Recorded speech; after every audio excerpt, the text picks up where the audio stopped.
I desperately wanted to love this game, and at times I did, but at times I really didn't. Let's talk about why. We can't really get anywhere into this conversation without understanding what the game is. Surmount is a game all about climbing to the top of Mount Ohm, a mountain that nobody has ever made it to the top of. But how does it all work? Well, you control your character's arms and hands and climb as you normally would in real life, one hand at a time. I guess you don't really control your arms per se, you more control your body and rotate it around whichever fist happens to be clenched tight to the mountain at that time. While you're climbing, you'll have to manage your stamina to make sure it doesn't get depleted lest you fall down the mountain to your death. Or if you're lucky, you'll just take some damage and lose some stamina. Aside from that, and repeatedly swapping your grip by pressing and releasing ZR and ZL for hours, there is one other very important game mechanic that we cannot forget about. At times, many times, you're gonna find that there is no handhold in reach, and you'll actually need to throw yourself over in order to grab the next rock. This is both the most interesting and perhaps most infuriating part of the entire game. By swirling the joysticks, you can make your character swing quickly in a circle, and by releasing your grip at the correct time, fling yourself in whatever direction the momentum takes you, allowing you to reach hitherto unreachable parts of the mountain. As you might expect, there are some surfaces you can latch onto and some you cannot. If it's in the foreground, then you can probably grab onto it. This includes little moles that stick their heads out of the walls, trees, cracks in the rocks, and berry bushes growing on the face of the mountain. The only exception is these black rocks. On your way up, you'll find things that make your trip more difficult, as well as things that make your trip easier. But let's talk about the latter. Literally. If you take the time to explore somewhat hidden areas, you might stumble upon boxes that contain helpful items. One of these is a ladder that you can deploy that will allow you to climb anywhere. You can also find rockets that allow you to double jump, equipable items to increase your stats, bouncing balloons, or grappling hooks to help you create an anchor where there are none. Eventually, you will unlock a totem that allows you to purchase upgrades for a variety of different abilities, and you purchase these using the gems that you have gathered on your way. Aside from these hidden items, there are also some things in the environment to make your journey better. The biggest one is anchors in the rocks. These allow you to clip your harness into them so that if you fall, you can actually pull your way all the way back up to that spot, rather than having to start from where you fell to. You will also come across various food items like berries or apples that you can eat to restore stamina you have lost to fall damage, or just to temporarily increase your stamina. If the game was simply climbing rocks all the way to the top, that would be pretty boring. So it introduces moving platforms to grab onto, crumbly rocks that will fall if you hold on to them too long.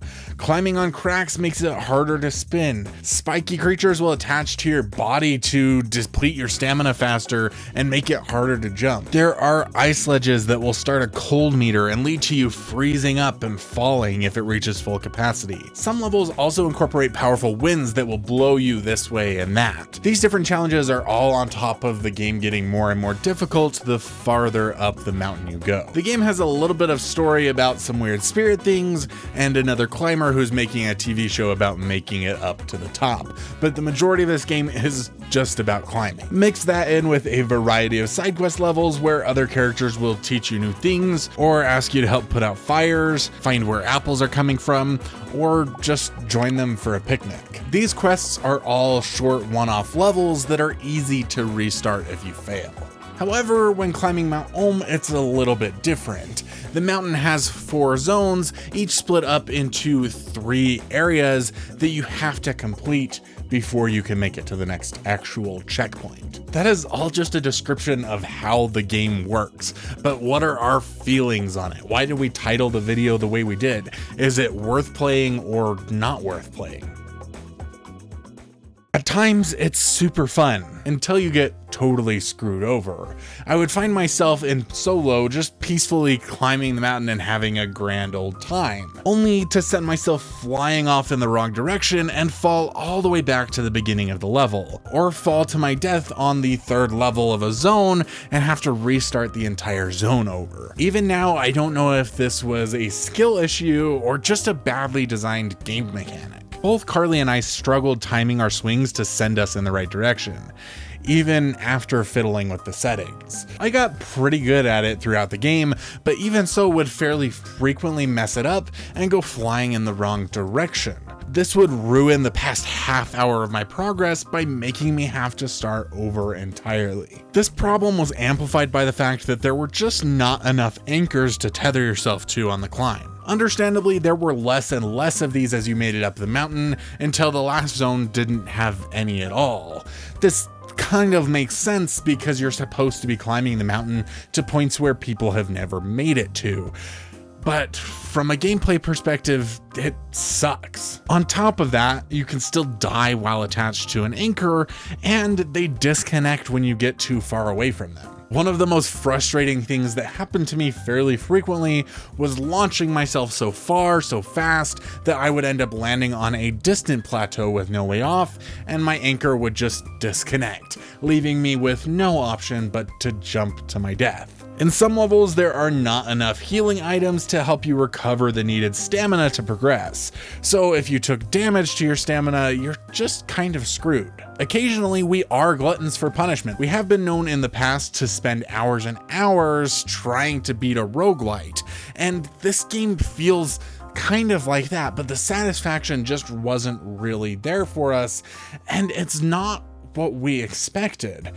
It might be good if you went into this game knowing how tough and difficult it is, but the game's description literally says that it is not overly punishing, a sentiment that I deeply disagree with. This game is at the very top of games that have made me want to rage quit repeatedly. In fact, one of the redeeming qualities of this is that it has settings that allow you to basically cheat. For the second half of the game, I played with 130% stamina, the spin speed set to 30%, and my gravity set to 90. However, as I started getting more and more frustrating at restarting levels because of a simple mistake or a glitch, I started turning my gravity to 0 so that I could reset myself to the point where I had fallen from. In fact, the only reason I was able to beat the game was because of switching my gravity.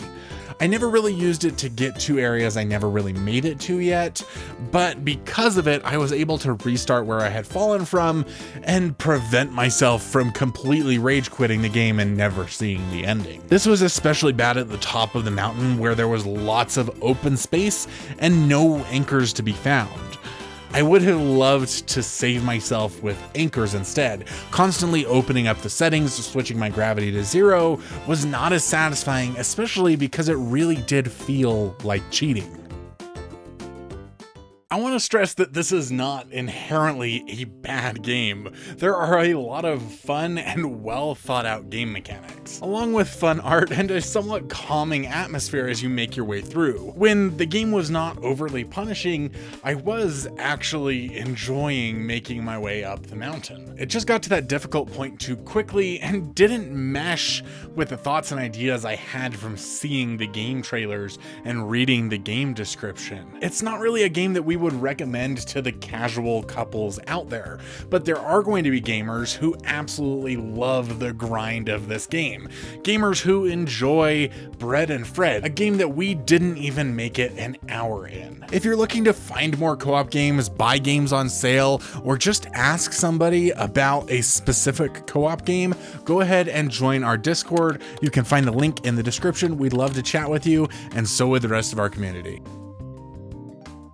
Co-op has the two of you attached together by a rope. You can use this to pull your partner up the mountain, kind of like an anchor. You can also revive your fallen partner by splitting your stamina with them. But when it comes to actually playing, it's really hard for the two of you to stay together. And when one of you goes too high, it puts you into a little bubble on the screen so you can still see yourself. While you could theoretically use the cord that connects you to reel your partner up, nobody wants to play that way. You want to be involved in climbing on your own and not always just being shortcutted up to your partner. But the nature of this game makes it too time consuming and frustrating to stay together. You want to be able to go up the mountain at your own pace and not have to constantly stop because you're in a little bubble and can't see where you're going, and you have to wait for your partner to reach up to the point where you are. It makes both the partner that's farther ahead and the partner that's farther behind frustrated. Before I talk about glitches, I do have to say that we played an early access version to the game, and we know that there is a patch coming shortly after the game's release, so we don't know what's going to be patched when that comes. While not really a glitch, the loading screens could get very long at times, and sometimes were so long that I opted to restart the game. Occasionally while playing solo, I fell through a floor or two, or got stuck in a wall and died and had to restart, but the real problems came when playing in co-op. We were constantly glitching through floors, getting stuck in walls, and having very strange jackhammering issues. It was practically impossible to walk while playing in co-op. Climbing for the most part seemed to work fine, but there was some sort of interference when you were trying to swing. I don't know if it was when your partner was pulling on your rope so you couldn't actually swing and fling yourself, but it was really frustrating. We would also randomly teleport to weird areas like some sort of serious rubber banding. I really don't know what this was, but it would always lead to death. Because of the Switch's stupid timing thing, I have to wait 10 days in order to see how long I've played the game. We have over 5 hours of footage, and I don't think I recorded for even half the time. So I'd probably estimate my playtime around 15 hours or so. The publishers did say that it would take 10 to 20 hours depending on your skill, and I cheated a lot. So there you go. This is not even close to the only co-op game that has released this year. You can actually see a whole list of our most anticipated co-op games of 2024 right here. I hope to see you guys over there. I love you guys. Y'all are awesome.